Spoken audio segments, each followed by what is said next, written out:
शाम का पता नहीं। इस प्रकार लग रहा है कि आसमान में भी एक पूर्ण चंद्र है और जमीन पर भी एक कृष्ण चंद्र है। ऐसा गरज रहा था वह सिंह के समान। और आज ये क्या हुआ? और अभी शाम को ये किस अवस्था में है? प्रभु को हो क्या गया है? बड़ा की मूर्छा आने लगी कि तुरंत उद्धव भागा उनको संभालने के लिए कि प्रभु क्या कर रहे हो? वो वहां रोती हैं, इसलिए मैं यहां रोता हूं। राधे राधे श्री राम।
द्वारिका में एक घटना घट रही थी।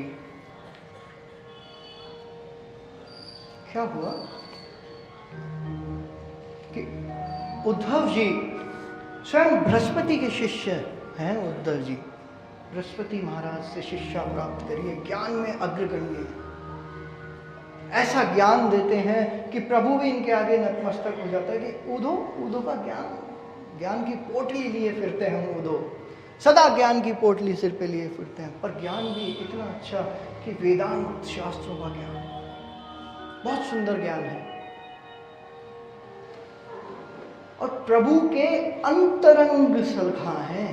अंतरंग बात जब कही जाती है, अंतरंग की बात कहना, अंतरंग शब्द का प्रयोग करना ही ये मान लिया जाए कि निकट के हैं, बहुत समीप के, जिन्हें कहा जाता है ना लंगोटिया यार है। लंगोटिया यार किसे कहते हैं? जिसके साथ में लंगोट भी अगर आपकी परिवर्तित हो जाए तो भी आपको कोई दुख नहीं होता, कोई दिक्कत नहीं होती। लंगोटिया यार है प्रभु के। क्यों है? क्योंकि बचपन से प्रभु की सेवा कर रहे हैं। जब बचपन में छोटे छोटे बालक खेलते थे तो ये क्या करते थे? उदो छोटे छोटे मिट्टी के जो थे प्रभु की प्रतिमा बनाया करते थे, उस प्रतिमा से बातचीत किया करते थे। ऐसा साक्ष्य भाव प्रभु का, उद्धव जी का। बड़ा निकट के प्रेमी है और बड़े ज्ञानी हैं उद्धव जी। प्रभु का संग किया करते हैं, द्वारका में प्रभु के साथ रहते हैं, प्रधानों में हैं राज्यसभा के। एक समय क्या हुआ, परंतु बात ऐसी है उदो में, जब ज्ञान बहुत ज्यादा बढ़ जाता है ना, कई बार शास्त्रों का, वेदांत का, आदि आदि जो भी ज्ञान, तो आदमी थोड़ा फीका पड़ जाता है। कभी भी आप देखिएगा, ज्ञान कम हो तो भी चल जाता है, पर फीका पड़ना बहुत निष्ठुर हो जाता है। तो ऊधो जी के साथ में दिक्कत क्या है? ऊधो बहुत सूखे हैं और प्रभु रसमय हैं, प्रेम से भरे हुए छके हुए बिल्कुल प्रभु हैं, और ऊधो बिल्कुल रस खत्म है। मतलब ऐसा है, जब गोपियों की बात करते हैं प्रभु, गोपियों की बात करते हैं, गोपियों का संग मैंने ऐसे किया, ऐसे ऐसे, मुझे ऐसी याद आती है ऊधो। जब अंतरंग उनसे वार्तालाप करते हैं, ऊधो ऐसी हरकतें कर जाते हैं प्रभु के साथ, हरकत ही कहूँगा मैं, कि प्रभु को ऐसा लगता है जैसे कोई बहुत सुंदर खीर बनाए और उसमें कोई नॉन डाल दे, नमक डाल दे, ऐसा प्रभु का भाव हो जाता है जब ऊधो अपनी ज्ञान मीमांसा करने लग जाते हैं। ऐसे हैं ऊधो, परंतु प्रभु को बहुत प्रिय हैं, जानते हैं मेरी सखा हैं। एक समय एक घटना ऐसी हुई कि द्वारिका में और मथुरा में भी एक गुप्त अट्टालिका है, गुप्त अट्टालिका है जिसका किसी को भान नहीं है, कोई नहीं जानता। और संध्या काल हुआ नहीं, शाम हुई नहीं कि शाम को शाम का पता नहीं। शाम को प्रभु दर्शन नहीं देते हैं, ना मथुरा में देते हैं ना द्वारका में देते हैं। शाम को शाम का पता है नहीं, कहाँ जाते हैं, किधर जाते हैं, किसी को कुछ पता नहीं है। बस मिलना वर्जित है प्रभु से। कहाँ जाते हैं किसी को कुछ पता नहीं, बस अपने में रहते हैं। और एक गुप्त अट्टालिका है, गुप्त अट्टालिका, और उस अट्टालिका पे चढ़कर गोधूली के समय, इसी सांझ के समय, जब गैयाएं वापस आ रही होती हैं, वापस लौट रही होती हैं, तो अपनी दिशा वृंदावन की ओर करके, प्रभु वृंदावन की ओर अपना मुख करके यमुना की ओर, और सामने जो दीप प्रज्वलित किए जाते हैं, उस दीप के प्रकाश को देख रहे होते हैं, उस प्रकाश को देखते हैं प्रभु। जो गायों के खुरों से उठे हुए भ्रमर जो उठते हैं खुरों से, जिसे गोधूली कहते हैं, गोधूली बेला। गोधूली क्यों है? कि गायों के खुरों से वह भ्रमर उठते हैं जो पूरे वायुमंडल में छा जाते हैं। प्रभु एक टक उसे निहारते हैं, चुपचाप एक टक उसे निहार रहे हैं। शाम को शाम का पता नहीं, शाम को किसी से नहीं मिलते हैं। संध्या समय पे प्रभु से मिलना वर्जित है, अपने आप में गुप्त रहते हैं।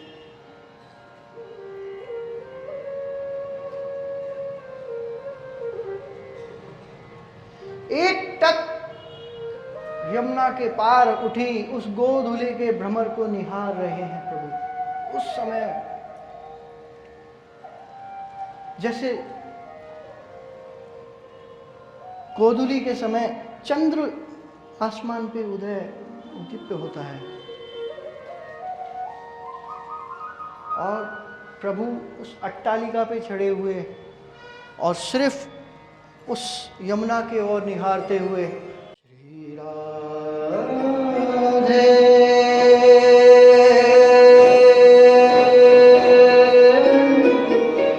जय राधे राधे राधे श्री राधे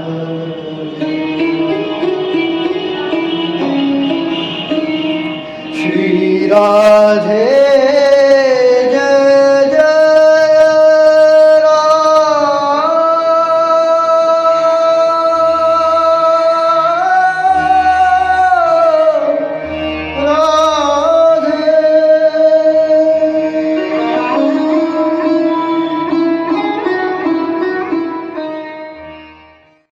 सामने देखते हुए प्रभु सिर्फ यमुना को निहार रहे हैं। सामने उस दिशा में गोधूली से उठे भ्रमर और नैनों से नित्य निर्झर सिर्फ अश्रुओं की धार बह रही है, उस धार को, वो धार अट्टालिका पे पड़ रही है, पूरी भीगी हुई अट्टालिका, निरंतर धार बह रही है। और चंद्रमा की चांदनी जिस प्रकार उस अट्टालिका पे पड़ रही है, तो इस प्रकार लग रहा है कि आसमान में भी एक पूर्ण चंद्र है और जमीन पर भी एक कृष्ण चंद्र है। इस प्रकार महाभाव में अवस्थित।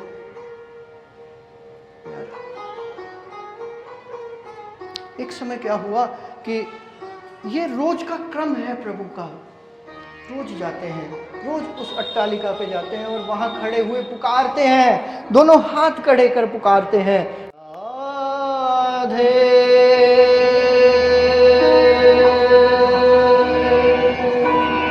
जय जय राधे।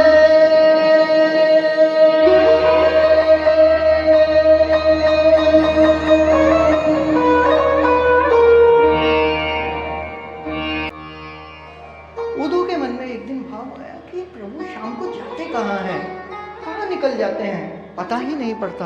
आज मैं देखूं कहाँ जाते हैं। तो शाम को जब प्रभु उस और जाने लगे उस गुप्त मार्ग पे, तो पीछे पीछे पीछे पीछे प्रभु के हो लिए उद्धव, और दूर से प्रभु को निहार रहे हैं कि कर क्या रहे हैं आज ये किस भाव में है, आज क्या हो गया है।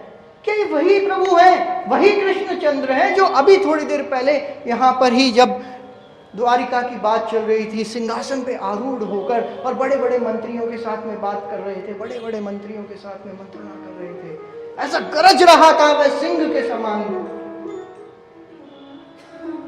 कि आज ये काम करना है, दुर्योधन ने ऐसा कर दिया, उसके साथ में यह करना है, आगे ये बात होगी और हमें इस प्रकार से इस राज्य को चलाना है। अपने सभी मंत्रियों के साथ में ऐसी मंत्रणा चल रही है, गरज रहा था सिंह के समान। और आज ये क्या हुआ, और अभी शाम को ये किस अवस्था में है।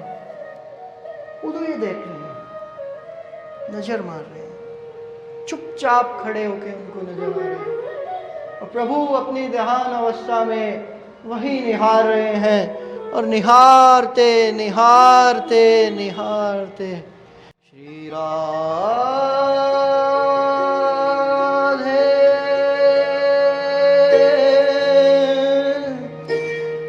जय जय राधे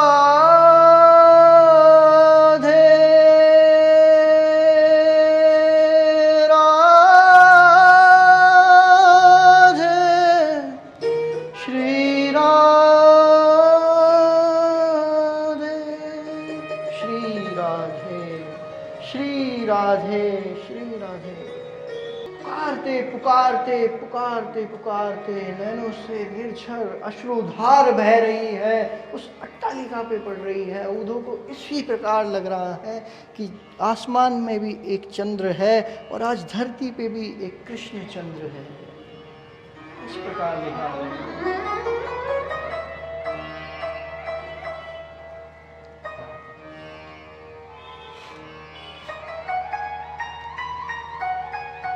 प्रभु के साथ में क्या है ऐसा, क्यों कर रहे हैं, क्या हो रहा है। वो तो समझ नहीं पा रहा इस भाव को कि ये भाव है किस प्रकार का, कि इस प्रभु को हो क्या गया है। बड़े मन में भाव उठ रहे हैं। अब उद्धव को क्या बताएं, किस प्रकार बताएं कि कृष्ण अकेला है, अकेला है। वहां ब्रज में गोपियां हैं, वहां से वह पुकारती हैं कृष्ण को, और यहाँ इस तरफ कृष्ण उन्हें पुकारते हैं। ब्रज में फिर भी गोपियां जब ललिता विशाखा अपने इस महाभाव में होती हैं तो एक दूसरे के कंधे पर सर रख के कुछ भाव को अपने पूर्ण कर लेती हैं। जब प्रिया जी इस भाव में महाभाव में अवस्थित होती हैं तो सारी गोपियां उन्हें घेर लेती हैं, संभाल लेती हैं, कुछ समझ जाए। परंतु कृष्ण अकेले हैं, अकेले हैं, अकेले, सिर्फ अकेले, अकेले। श्री राधे जय राधे, राधे राधे श्री राधे, श्री राधे जय जय राधे, श्री राधे जय जय राधे।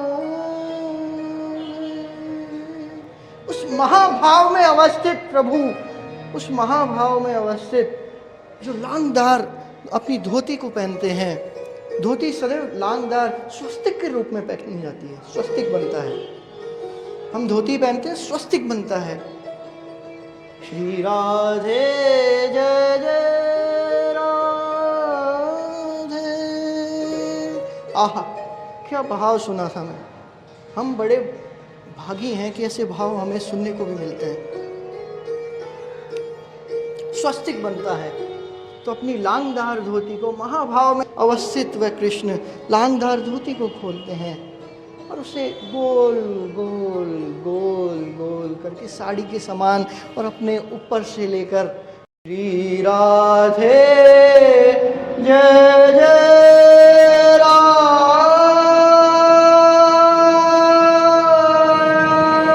प्रिया अनुभव कैसे हो, प्रिया अनुभव कैसे हो, प्रिया अनुभव कि महाभाव में अवस्थित जब भाव की पूर्णता पर आ चुके हैं, पूर्णता हो गई, तो कृष्ण थोड़ी मूर्छा को प्राप्त होने लगे। भाव इस प्रकार बढ़ा कि मूर्छा आने लगी कि तुरंत उद्धव भागा उनको संभालने के लिए कि प्रभु क्या कर रहे हो, क्या कर रहे हो। पकड़ लिया प्रभु को। एकदम से प्रभु वापस अपनी अवस्था में आए, वापस अवस्था में आए, अपने आप को संभाला, साड़ी वगैरह ठीक करी, अपना धोती को सही किया। हाँ बोलो बोलो, तुम यहाँ कैसे आ गए? उधो, मैं तो आ गया, मेरी तो छोड़ो, आप क्या कर रहे हैं? ये कैसा भाव है प्रभु? स्तब्ध हो गए, चुप बिल्कुल। उस उधो को क्या बताएं जो ज्ञान की पोटली लेके तो घूम रहा है पर प्रेम की पोटली खाली है, खाली है प्रेम की पोटली। क्या बताएं उसको? चुप। प्रभु मुझे बताओ तो सही, क्या बात है?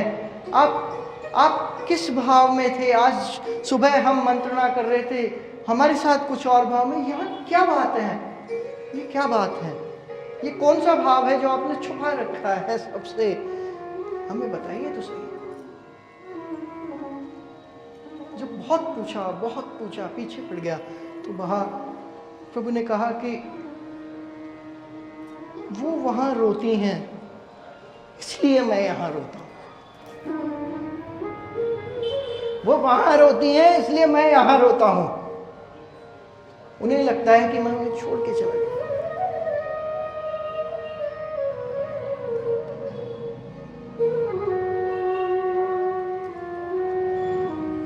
अच्छा प्रभु क्यों रोते हैं? आप तो किसी को छोड़ते ही नहीं है, कभी छोड़ के नहीं जाते।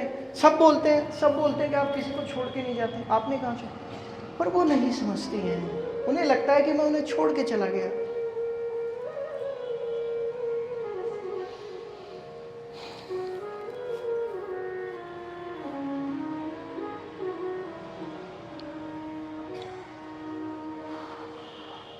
अच्छा तो प्रभु एक काम करूं, मैं उन्हें समझाऊं, मेरे समझाने से समझ जाएंगे। तो प्रभु ने भी यह सोचा कि मेरा सखा है, इस भाव में है, चलो क्या पता गोपियों से मिलेगा तो कुछ भाव ही प्रकट हो जाए, क्या हो जाए उसके साथ। अच्छा तुम समझा दोगे?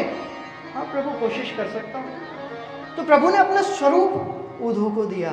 उद्धव उस स्वरूप में थे प्रभु के साथ। प्रभु ने अपना स्वरूप प्रदान किया उद्धव को और उद्धव निकल पड़े ब्रज की ओर।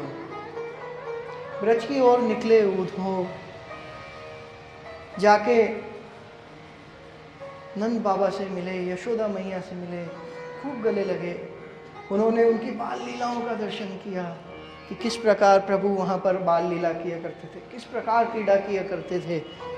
और वहाँ से निकल के आगे बढ़े तो रास्ते में गोपियों से भेंट हुई। बड़ी खुश थी गोपियां कि प्रभु का स्वरूप रखे, प्रभु के धाम से कोई आया है, उनके नगर से कोई आया है। ऊधो से मिलने के लिए बड़ी व्याकुल थी। परंतु जब ऊधो मिले तो प्रसंग हम सब जानते हैं कि एक भौरे की उसको उपमा दी गई कि भौरे के समान है।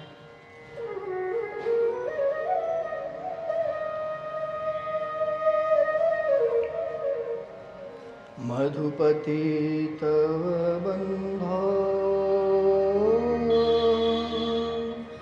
मा स्पृशाग्रिं सपत्न्या उच्च विलोकित माला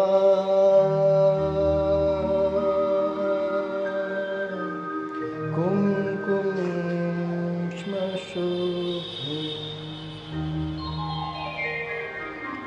वह तु मधुपतिस्त्वं नामनीना प्रसादं यदु सदसि विडम्ब्यं यस्य दुस्तमिद्रेकम्। भंवरे की उपमा दी, बहुत उलाहना दिया, बहुत उलाहना दिया। इस प्रकार उस जो ज्ञान की पोटली लेके ऊधो वहां पर पहुंचे थे, उस ज्ञान की पोटली की उन गोपियों को समझाएंगे। उन गोपियों ने ऊधो को इस प्रकार भाव परिवर्तित कर दिया, इस प्रकार परिवर्तित कर दिया कि वो ज्ञान की जो गूदड़ी लेके आज निकला था ऊधो, वो गूदड़ी उतार के रख दी टोपी में, वो गूदड़ी उतार के रख दी। छक गया ऊधो उस भाव में, गोपियों के भाव में। जिस भाव को प्रभु प्रदान करना चाह रहे थे ऊधो को, कि जो कमी थी ऊधो में, वो गोपियों ने पूर्ण कर दी ऊधो को। साक्ष्य क्या होता है, प्रेम क्या होता है, वह भाव प्रदान कर दिया गोपियों ने ऊधो को। लौट आए ऊधो, और आज जो ऊधो लौटा है वो पुराना ऊधो नहीं है। उसे देखते ही कृष्णचंद्र मुस्काए। आज प्रभु की मुस्कान है, वो पूर्ण है ऊधो के प्रति। अब लौटा है, अब लौटा है।